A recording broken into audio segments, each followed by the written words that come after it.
syfyrit, mirë po edhe një kafe, tu e dasht me kompenzu organizmin me ato ushqimet të cilat i ka ditën. Mirë po ato janë shumë keq se për shembull janë dehidrues të organizmit.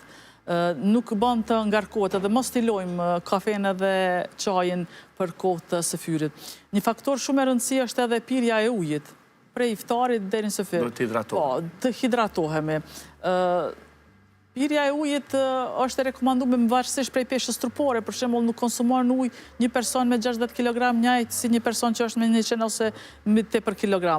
Për 25 kg peshë trupore rekomandohet 1 litër ujë, nëse nuk ka probleme personi me veshka. Dhe kur flasim agjerim, gjithmonë flasim për persona të shëndosh, se shpesh na vinë edhe persona me sëmundje kronike të cilët agjerojmë. Pra, pirja e ujit edhe e çajrave pa sheqer, çajrave bimor rekomandohet dikon 2 litra, 2 litra e gjys. Dhurat, tani ka njerëz që për shkak të stilit jetës gjatë 11 muajve nuk hanë me rregull.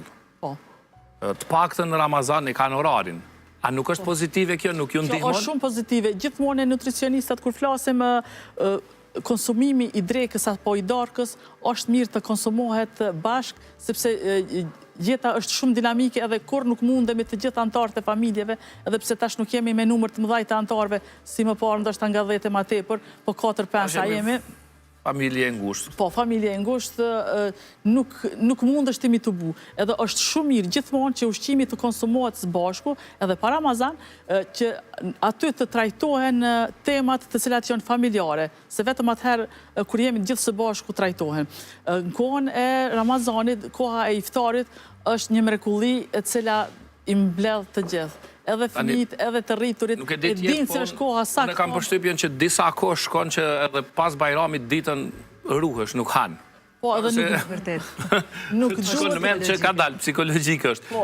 Është pozitive kjo sa me majtë këto, qysh mu disiplinu? Sa me majtë, unë shumë kemi edhe personat, pacient që kërkojnë ndihmë ditën e Bajramit. Janë ma tepër se sa ditave tjera. Ditën e Bajramit baklava është. Baklava jo, po këto është traditë, jo baklav, po i përgatitin edhe 3-4 lloje të tjera të ëmbëlsirave. Edhe gratë për me qenë ditën e Mram, i kry punë të shtëpis, ma në rregull, ëmbëlsirat zakonisht i përgatitin 2-3 ditë përpara. Po, baklava qëndron edhe 2 javë, 3 javë, nuk prishet se ka sasi të madhe të ushqimit. Mirë po, ëmbëlsirat tjera, të cilat janë ekskluzivisht me ve, sheqer, qumsht, ato për një ditë, nëse qëndrojnë në temperaturë 20 gradë Celsius, ato fillojnë të prishen. Edhe i kemi helmimet si të rriturve edhe të fëmijëve. Edhe gjatë anamnezës kur vim... Për kësa duhet me pas kujdes.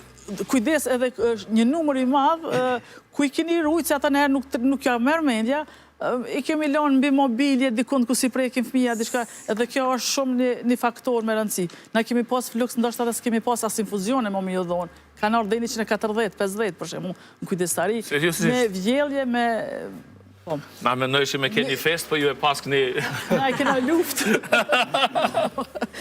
Betej, ditën e Bajramit. Vetë vërtet është betej. Do me thonë, kur një kohë kemi... Qashtu e kemi gjendje seriozisht? Po, nëse kemi abstenu një kohë të gjatë nga ushqimi, atëherë duhet të shkojmë shkallë, nga dal, mos ta ngarkojmë. Po më intereson aspekti psikologjik. Çfarë marrim nga ky